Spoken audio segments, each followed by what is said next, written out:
Malaysia dan Vietnam kompak sebut Indonesia favorit juara Piala AFF U23 2025. Tapi kok nadanya kayak nyerah duluan ya? Berita mengejutkan datang dari negeri jiran. Pelatih timnas U23 Malaysia, Nafuzi Zain, yang mereka sebut sebagai titisan antara Pep Guardiola dan Mourinho versi Harimau Malaya ini, secara elegan atau mungkin pasrah menyebut Indonesia sebagai favorit utama juara Piala AFF U23 2025.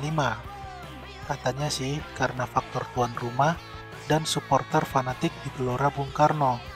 Tapi kita semua tahu kok, kalau pelatih mulai bicara soal keuntungan tuan rumah, biasanya itu kode halus. Kalau kalah ya wajar lah, kan mainnya juga di kandang mereka. Pertandingan lawan Indonesia bakal jadi klimaks, karena digelar di GBK pada tanggal 21 Juli. Tapi anehnya, walaupun Malaysia nggak pernah kalah dari Indonesia di dua pertemuan terakhir, Coach Navoji justru tampil low profile.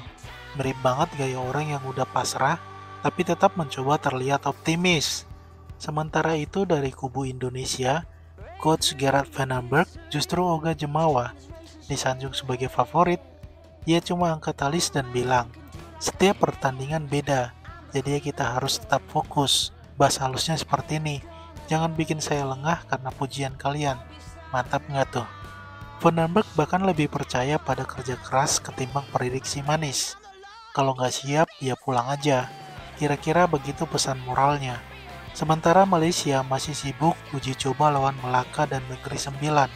Garuda Muda siap turun dengan mental baja. Jadi, akankah label favorit ini jadi kenyataan? Atau justru beban berat yang bikin mental drop di kandang sendiri? Atau ini cuma strategi Malaysia untuk menghindari ekspektasi tinggi, biar kalau kalah nggak terlalu malu? Yang jelas, 15 Juli sampai 29 Juli nanti bakal jadi tontonan panas. Tim yang siap mental bakal melangkah.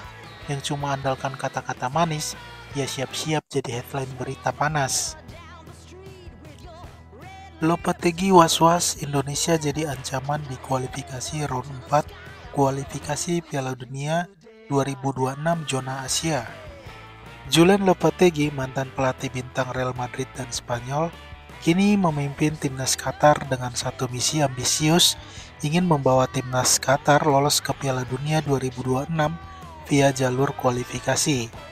Bukan cuma sebagai tuan rumah, untuk itu timnas Qatar akan menggelar pemusatan latihan di Austria 17-27 Juli 2025.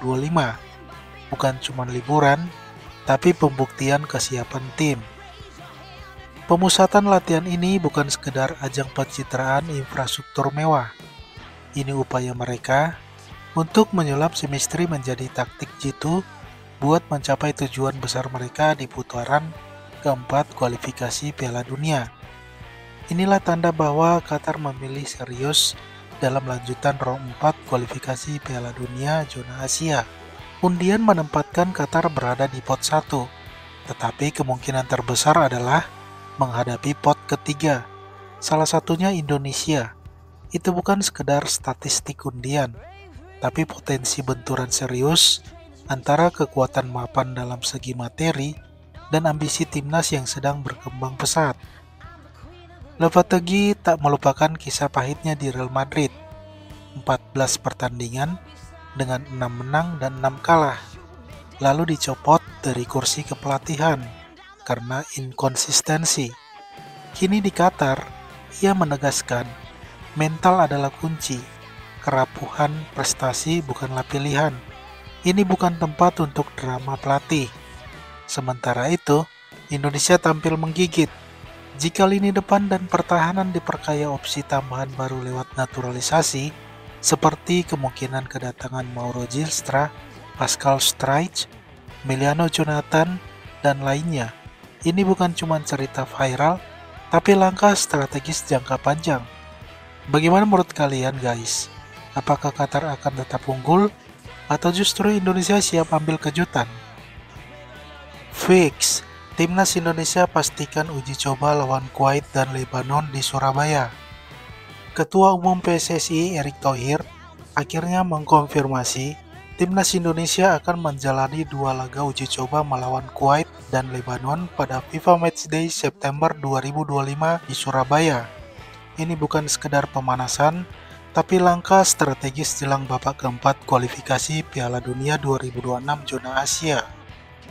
PSSI memilih Surabaya agar suasana nasional tetap terasa dan untuk memanaskan supporter luar Jawa. Sementara pemilihan Kuwait dan Lebanon bukan kebetulan. Gaya main mereka serupa dengan potensi lawan di babak ketiga seperti Qatar, Arab Saudi, dan Irak.